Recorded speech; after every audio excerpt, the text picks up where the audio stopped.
সূরা আল ফাতিহা। বিসমিল্লাহির রহমানির রহিম। রহমান রহিম আল্লাহ তাআলার নামে শুরু করছি। আলহামদুলিল্লাহি রাব্বিল আলামিন আর রহমানির রহিম মালিক ইয়াউমিদ্দিন।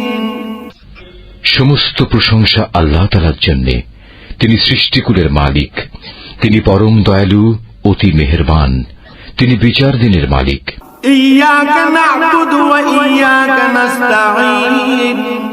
হে মালিক, আমরা তোমারই বন্দেগী করি এবং তোমারই সাহায্য চাই।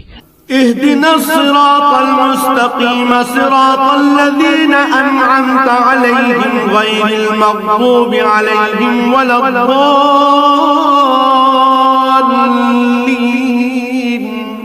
তুমি আমাদের সরল ও অবিচল পথটি দেখিয়ে দাও, তাদের পথ যাদের উপর তুমি অনুগ্রহ করেছ, তাদের পথ নয় যাদের উপর অভিশাপ দেওয়া হয়েছে, এবং তাদের পথ নয় যারা পথভ্রষ্ট হয়েছে।